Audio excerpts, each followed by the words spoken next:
If you train street lifting or weighted calisthenics, you know this feeling.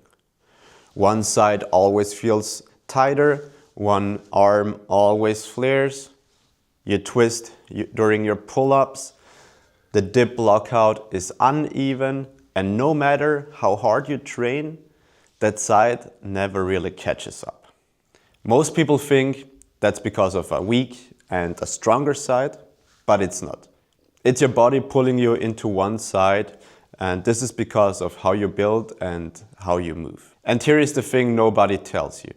Every rep that you do trains you more into that pattern.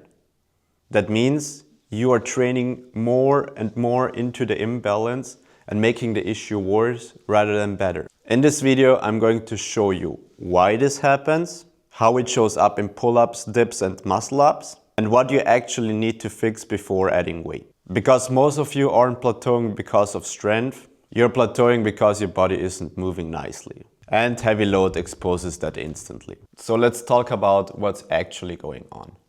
You're not symmetrical and you'll never be. And it should never be our goal, right? We have the heart on the left side, we have the liver on the right side, the right diaphragm is bigger than the left one. The left side of the brain takes over the right side of the body. The right side of the brain takes over the left side of the body. So there is some underlying asymmetry. And not your rib cage, not your hips, not the way how you breathe, or not the way how you rotate, right? There is no symmetrical motion, and that's totally normal, okay?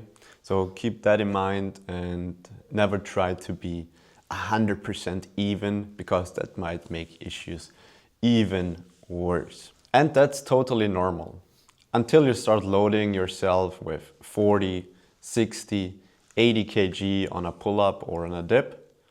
This won't be a big issue. But under heavy load, your body will always shift to the side he's more used to or he prefers more. You've probably seen this in your own training. In a pull-up, your body is slightly twisted. In your dips, you've got uneven shoulders. In the squat, one hip might be higher than the other. We have a shift to a certain side. Or whenever we're transitioning over the bar on the muscle-ups, we've got a slight chicken wing, one side transitioning faster than the other. And that is not a strength issue.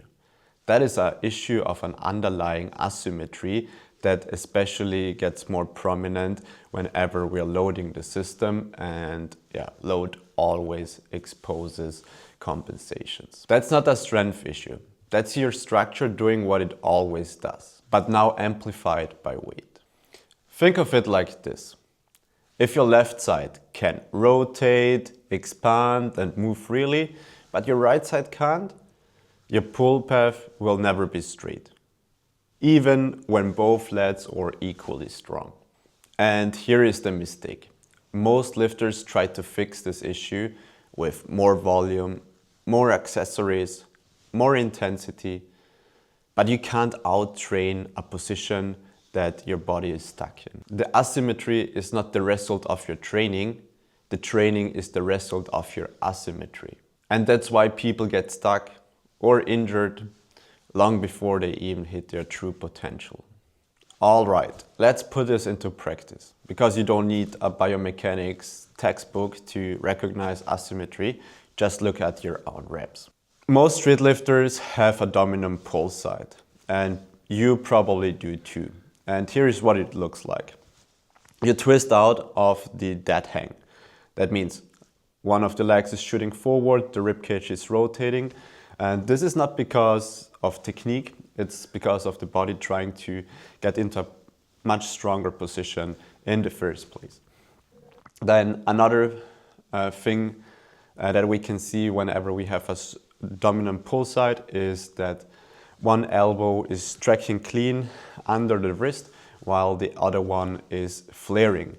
And the flare is not a form mistake, it's your shoulder saying, hey, I don't have access to the same movement as the opposite shoulder.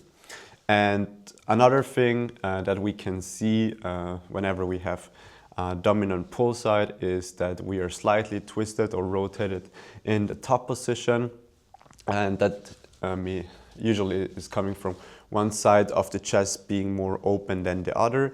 That just means that the shoulder blade is moving much better on that given side. And the heavier you go, the more obvious it gets. Add 10 to 20 kg and you can hide it, but if you add 60 to 80 kg, your body exposes it instantly.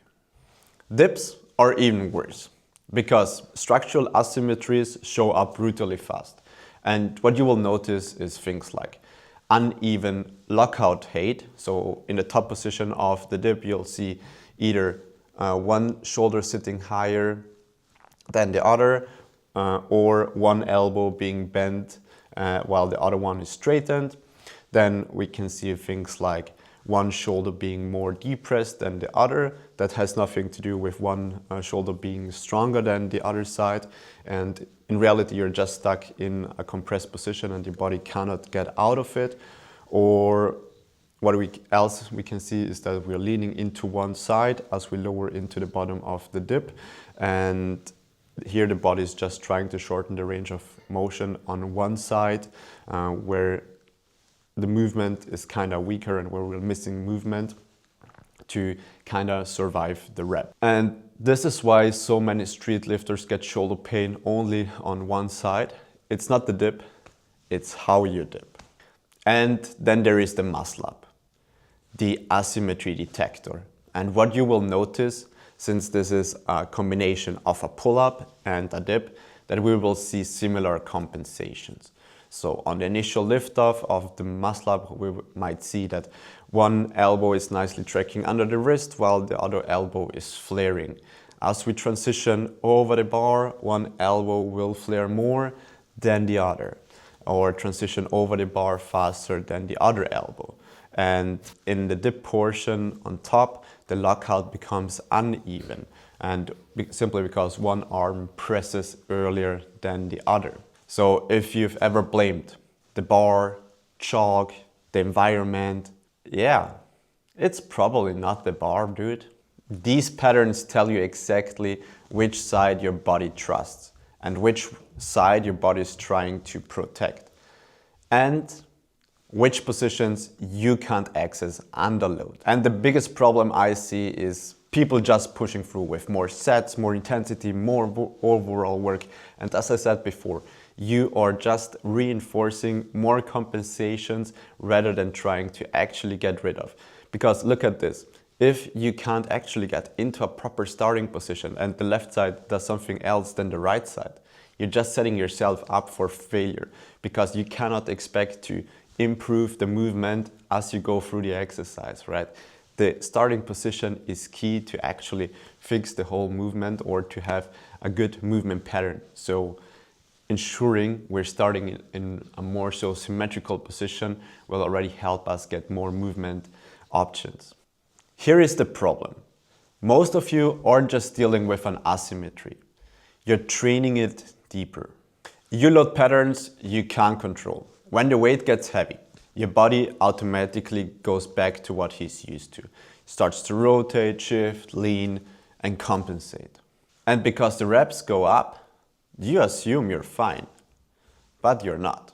It's just repetition of the same pattern. You add more volume to the weaker side. Extra rows or extra triceps work, they won't help you fix the problem. They will just reinforce that bad pattern even more.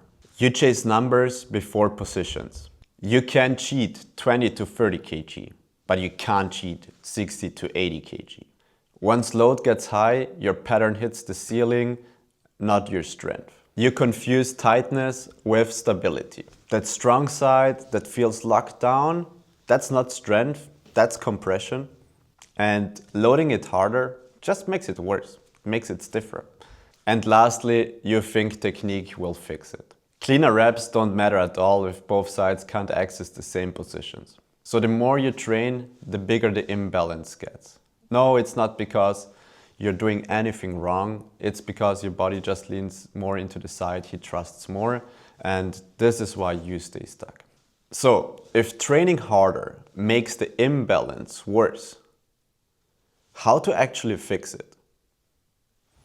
It's quite simple. Just follow this 3-step progression model. And it's much simpler than most people think. The first step, restore position. This means getting the tight side expanded, getting the compressed side open, and ensuring both sides or both shoulders have the same room to rotate. Not fancy, not high volume, just restoring basic movement options. The second step, stabilize. Here the goal is to get the pattern under control with light load. So once both sides can move, you teach the system how to use that under load. This is where things like offset pressing, split stance rows, paused reps, slow eccentrics come in very, very handy. Nothing heavy yet, just teaching both sides of the body to do the same job. And then the last step, execute.